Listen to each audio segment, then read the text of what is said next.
Bonjour et bienvenue chez Colonne Adlan pour 3 minutes d'immobilier avec David Ishaï, votre partenaire pour trouver un appartement en Israël. Alors aujourd'hui, nous allons nous attacher aux tailles des appartements en Israël, sujet bien épineux pour nos collectionneurs français. Alors pour pouvoir un petit peu mieux expliquer la chose, nous allons partir d'une base connue de tout le monde qui est la loi Carrez.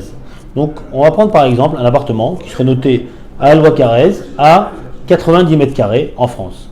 Alors, le même appartement apparaîtra en Israël à des tailles totalement différentes. Alors, nous allons prendre pour ça deux cas différents. Tout d'abord, le cas où vous achèteriez un appartement directement du promoteur, donc un appartement neuf.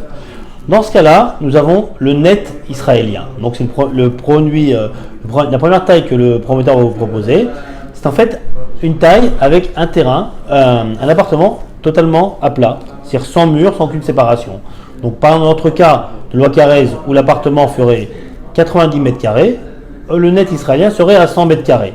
Ensuite, nous avons ce qui s'appelle le brut. Le brut, en fait, reprend toutes les parties communes de l'appartement, de l'immeuble, réparties entre les différents propriétaires, auxquels sont ajoutées une cote-partie du garage ou par exemple du parking, donc, ou par exemple de la cave.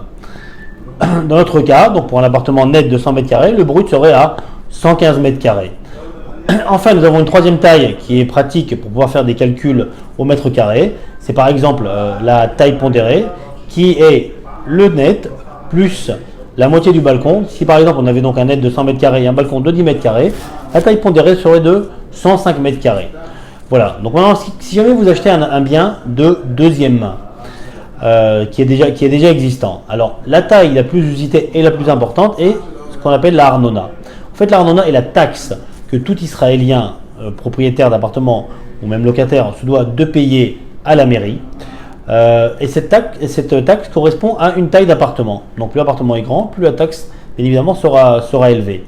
Donc, en général, la mairie, pour faire son calcul, utilise le brut qu'elle augmente un petit peu. Donc dans notre cas par exemple, on avait un brut de 115 mètres carrés, l'Arnona serait de 125 mètres carrés. Et enfin nous avons une dernière taille, donc qui est une taille qui est notée au cadastre.